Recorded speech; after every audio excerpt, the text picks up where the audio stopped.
what are some unexpected things about the Netherlands?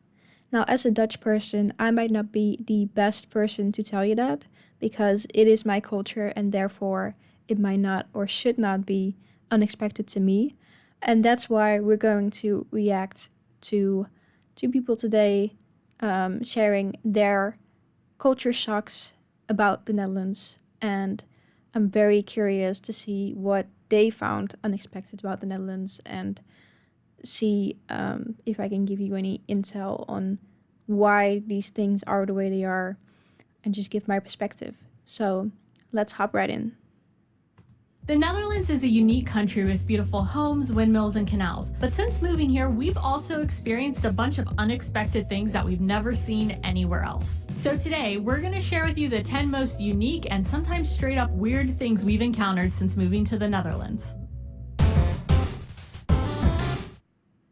Goedemorgen and welcome back. Today we're going to be sharing some of the things we had never seen before moving to the Netherlands, so let's get right into it. With number 10, no one really wears a helmet when cycling. With how common cycling is here in the Netherlands, you might be surprised to know that most people here don't wear helmets. But there's a good reason for that. The Dutch have built pretty incredible infrastructure that exists just to protect cyclists when they're biking, as opposed to when cyclists aren't biking. I don't know. Children are taught at a young age how to ride bikes and follow the rules of the road. 27% of all trips in the Netherlands are made by bikes, so this means that people who are in a car will almost always have to share the road with a cyclist on their journey.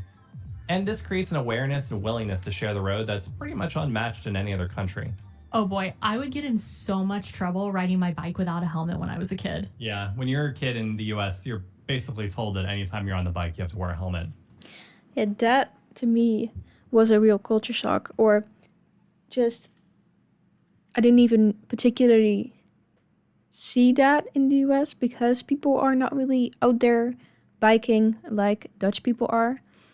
But just in other countries, I feel like in Germany, I might have seen it as well. Dutch people don't really do it. Maybe you'll see some old people doing it, or people who are really protective of their children, but most people don't wear helmets, and I would feel really silly wearing a helmet on a bike in the Netherlands. I just feel like it's not really necessary, but of course, if you're gonna have an accident, then you would say it's necessary. But I feel like most drivers are pretty careful, at least in comparison to some other countries. But here in the Netherlands, the only people that wear helmets are tourists. Yep. And it's a good way to find out who's a tourist when you're in the bike lane. Number 9, people here are obsessed with fireworks. We're not unfamiliar with fireworks. It's a big tradition that happens several times a year in the US, but it is absolutely next level here. In the weeks leading up to New Year's Day, you'll begin to hear fireworks in the evening, and it all leads up to New Year's Eve when it's nonstop all across the city from around 11 p.m. to 3 a.m. We've actually brought this up before in some of our videos, and our subscribers have told us that it's common in big cities, but it's apparently even more intense in the smaller towns and villages, which I can't even imagine. The laws on fireworks vary depending on where you live in the Netherlands, but generally they're illegal except between 6 p.m. on New Year's Eve and 2 a.m. on New Year's Day. But in Rotterdam, they're outlawed completely, and that really didn't seem to stop anybody. Number 8. Yeah, I mean, those laws are there, saying what time you can light the fireworks, but most people don't really listen to it, and you'll hear it pretty much all day, if not the days leading up to it. And it's a whole thing. I definitely know people who are really into it. I myself am not really into it. I don't want to put myself in a situation to lose my hand or anything and have a slight trauma, because a few years ago when I was biking, some guys threw fireworks in front of me and I had a beep in my ear for the whole day, if not the next day as well. And I thought, oh my god, what if I'm going deaf or something? Since then, I have a slight firework trauma, but I do like to watch the fireworks, like the siervuurwerk, as we call it in Dutch, the ones that you see in the sky. It's just pretty to watch, and I can look at the beauty for free. The Netherlands has absolutely incredible parking for bikes. If you find yourself in a Dutch train station, take a look around for a sign that says Fietsinstalling. It's going to lead you to a massive section of the train station that's completely full of bikes. Around 40% of train passengers in the Netherlands bike to a train station every day, and many have a bike that they park before they get to the train, and then another bike waiting for them at their destination. And we're not just talking about a bike rack in a covered area of the train station. They have their own routes and ramps, easily allowing cyclists to enter and exit and be on their way really quickly. Many also offer repair shops, so you can drop your bike off when you're getting on the train and pick it up when you're on your way home. To top it all off, the first 24 hours are completely free, and after that, it's still pretty cheap. And if your bike does get stolen from one of the secured areas, NS will reimburse you up to 750 euros. That is shocking. Yeah, this is just so normal to me. So that's why it's interesting to hear these perspectives, because, yeah, if you don't ever hear any other perspective, then you never really start to think about also the good things and maybe the less good things about your country, but you start to just reflect more on what really is in your country. And yeah, I find that interesting because that's such a normal thing to me. Well, I didn't really use the OV fiets or anything like that. That's the ones that you can like rent. I would just bike to my bus stop near my house. It was like 5 minutes away. Then get on a bus, another train, or a bus, train, and then another bus. And then I'd be at school. And I was very lucky that the bus stop at school was literally in front of the school. So we got out of the bus, and then we'd walk right onto our college campus. So I didn't need another bike or anything. Or if I wanted to not take the bus from the train station to my school, then I could have rented a bike, but I just took the bus. In a good way. We haven't used the bike parking at a train station yet, but after doing some of this research, I really can't wait to try it out. Can't wait to get your bike stolen? No, I mean, if they You want to buy a new one? will they give me more than my bike's worth? No, I doubt it. Dang it. Number 7, there are urinals for you to pee in, but they're outside. Now, public restrooms aren't super common anywhere in the world. At best, you may run into a restroom on a street that you can use for a nominal fee. But you will find these urinals scattered around the Netherlands, especially when there's some sort of an event. And here's a strange bit about them. There's not really any privacy outside of these pee curls that you might find in Amsterdam. There's just a spot to pee in, right in the middle of the square with no walls or anything. Yeah, this stinks so much. If you're not from the Netherlands and you've never seen this or been around this, then I would say you're fortunate because it always stinks. And I do want to say you don't really see these that often. I would see them if I go to the beach or something. They might be around there. I didn't even know these were just there on the street in Amsterdam, to be honest. Like, I haven't seen them that much. But people do use them, so much so that pretty much everywhere that we've gone to in the Netherlands has been free of that pee smell that you'll find so frequently when you're visiting a big city. So using this Yes, I guess the pee smell is then concentrated on those places. So maybe that is a good thing, because then you can just avoid it, I guess. urinal was a pretty weird experience for me, but honestly, it didn't really matter because I was just really happy that I was able to pee. It is important. That is pretty much what you're looking for when you're out and about and you got to use the restroom, and I don't think the rest of the details matter. Yeah, having to pee can really spoil a trip. having to worry about where you're going to pee can really spoil a day trip. Yeah. And I mean, the thing that gets me is I wish they had a female version of this. The Dutch built an island, they can figure out how to make a female urinal. We're always, yeah. It's always easier for men. These things. I know that we have this cup that you can put on and pee through there, but it's way more, we are way more exposed and we can't just hang it out and just pee like that. So that's one thing. If I was a man, that would be so much easier.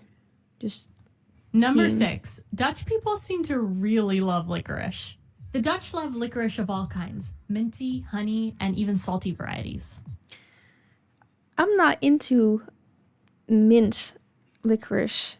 I must not be a real Dutch person, but no, it's not that good, to be honest. I really only like the really salty licorice. I don't really care about the sweet ones, except for the ones that are like they have the fruit with them. No, there's like one half of it is fruit and then the other half is the licorice. I do really like those. But yeah. This isn't just a special occasion thing that you might only find at a candy store. If you go into any grocery store in the Netherlands, you'll find one half of an aisle devoted to it. And the average Dutch person consumes around 4 pounds of licorice every year. So why is it so popular? The short answer is it's an acquired taste that many people have from a very young age. Also, it's said to have a soothing effect on the throat and sinuses, so many people will carry it with them to get them through those really rough Dutch. Yeah, it is nice for if you have a cold or your throat is hurting. I don't really know if it like really helps or if it's placebo. But you know, if you feel like it's working, then that's all that matters, I guess. Winters. And the licorice here is very different than the varieties you might find in the United States. It's less sticky and sweet and meant to be enjoyed more slowly. I'm sure we'll get comments noting that red licorice in the United States isn't actually licorice, which is true. Yep. Just candy. I like it. Number 5, the Dutch do trash collection like no other. So imagine you live in the Netherlands and you need to get rid of the trash in your house. Well, if you live in a big city, you might see a trash can near your home that looks like this. And when you first look at it, you might think, there's no way that's big enough for everyone's trash. Well, it is, because 80% of it's actually underground. Visually, this is much more appealing since it doesn't take up too much of public space. Also, if you live in the city, you might be given a little card that allows you to unlock the dumpster. But if you're walking down the street and you've got a little bit of trash to throw away, there's generally like a little opening on the front of the dumpster where you can do that. So the way that this works in a US home or an apartment complex. Yep. I reacted to a video last week that also had mentioned this recycling system. And I didn't even know before that video that it went so far under the ground. So I think that's a really innovative thing that we did there. Now, when I was in Valencia, they also had a pretty good system because they had these really big containers out on the streets where you could just put your stuff in too. And they would, of course, come in and empty them once in a while. And it was kind of the same system. Complex would be like you have your own trash bin and you drag it out to the street and it gets picked up like once a week. Or if you're in an apartment, there's like a giant dumpster somewhere in the parking lot that you just throw all of your garbage It's in. funny you mentioned that because I think more commonly, especially in a bigger city, there's a hole in your... Oh, right. Yeah, like a covered hole in your hallway at your apartment building, and you dump it in there, and it stinks, and it is dirty. It's so smelly. Yeah, so walking like half of a block to go to this like covered underground dumpster thing is just great. No. If you know what they're talking about, then let me know, because I've never heard of that. If you're American or you just know about this, then let me know in the comments. Number 4, congratulating everyone on your birthday. If you find yourself going to a birthday party in the Netherlands, be prepared for everyone to congratulate you. you'll likely hear people say gefeliciteerd, which means congratulations in Dutch. And it's not because you did something amazing, but because you know the birthday boy or girl. Instead of wishing the person who is celebrating happy birthday, it's a Dutch custom to congratulate them and everyone else who is at their party. But that doesn't just extend to those at the party. Are you their girlfriend, their neighbor, their parent? Even the colleagues of your mother might congratulate her, even if they don't know you, just because they know it's your birthday. I could not find the origin of this tradition, so I hope someone knows it. I have no idea why we do that either, so if someone knows it, then put it in the comments as well, because I actually am really curious about that as well. I have no idea why we really do that, and it's just so normal to me now, but I could see from an outsider's perspective how that might feel really weird. I might just say like, congratulations everyone, so that you don't have to go to everyone and shake their hand and say gefeliciteerd. It's just a little tedious. And if you do, please leave it in the comments below. Number 3, the Netherlands has free sunscreen at many beaches and public spaces. Did you forget your sunscreen at the beach? No problem, because the chances are good that you're going to find a free sunscreen dispenser nearby. Why have I never seen this? That's a thing? I have no clue. This is the first time I'm hearing about this. The Netherlands began offering free sunscreen this year at beaches, parks, and festivals in response to record levels of skin cancer. The hope is that if an investment's made upfront in providing sunscreen and educating people on how important it can be, it'll reduce the cost of healthcare later on. In many cases, it was pretty easy for them just to convert the hand sanitation stations that they recently built because of, and just turn those into free sunscreen dispensers. And It is pretty smart, honestly, if that could really help people and lower the costs. And I'm interested in if it actually, if there's already some kind of benefit shown from that. We've also noticed that sunscreen is actually pretty expensive here in Europe compared to the US, so it's good that the government's offering it for free because, you do need to wear it. It's important to wear sunscreen. It is. Like that song. Like that song from 2003 or whatever. No one remembers that song. No one remembers that song, but good message. Wear sunscreen. Do one thing every day that scares you. In the US, using sunscreen was definitely instilled in me from a young age. Like, I remember my mom making me wear like a t-shirt and sunscreen when I was going swimming. So The sunscreen was on top of the t-shirt. Number 2, be aware that you might find an environmentally friendly towel dispenser in a public restroom. In our travels, we've seen many different ways of drying your hands after you wash them. Maybe it's a disposable paper towel, maybe it's an air dryer, or nothing at all and you bring your own hand towel with you. But this one is definitely the strangest. Let me try to describe it. At first glance, it looks like a disposable towel dispenser, but the towel doesn't detach from the roll. Instead, you pull the towel down, wipe your hands, and then it'll retract the used portion of the towel back up. Whoa. Yeah, I never realized that other countries don't have this, or at least I didn't see it in the US or anywhere I've been. That's so crazy that, this is just not normal in other countries. And it's such I don't even think about it when I see this machine. It's just so normal here or in the Netherlands. That's crazy. And when the next person comes along, they pull on the towel, and it's ideally a dry, fresh part of the roll for them. In our experiences, it's typically still wet from another person's hands. Maybe we're using them wrong. Yeah, it's I feel like it's not the most hygienic because, like they said, it doesn't always transition smoothly, and you might get a part where someone touched. So I guess you just kind of roll it further, but yeah. I'm not the biggest fan. But they're better for the environment since there's no paper waste, so we really can't complain. Number 1, there's horse meat for sale at butchers and at restaurants. Horse meat is commonly sold at butchers in the form of paardenworst, which is a smoked horse meat sausage, or you can find it at a restaurant in surfvlees or stoofvlees, which is a horse meat stew, and you can even put that on top of your fries in some places. Hey, it's Alex from 2 Days in the Future. Just wanted to note that I'm rewatching this video now and I realized that I'm mispronouncing stoofvlees and surf lace. Just a good reminder for folks to make sure you're taking Dutch language lessons as soon as you move to the Netherlands. Otherwise, you're going to pick up some bad habits that are hard to shake. Anyway, back to the video. Now, it does seem like it's a lot less common than it used to be, because when we'll hear about a restaurant or a butcher shop that still has this, it's commonly called traditional, or it's one of the few restaurants that still serves it this way. We've been able to try a few versions of it. There's a local butcher here in Dordrecht who sells paardenworst. We tried survlees in Maastricht. It's really good. It tastes like tender pot roast. And we had the stoofvlees in our fries at the Wendy's in Goes. Holy moly. It's always really good. But in the US and many countries, horse meat can be used to refer to cheap meat. And in 2013, they found horse meat mixed into meat labeled as spicy beef in the UK, which upset a lot of Brits and led to this very humorous meme. Huh? There's horse in your Tesco lasagna. They promise beef.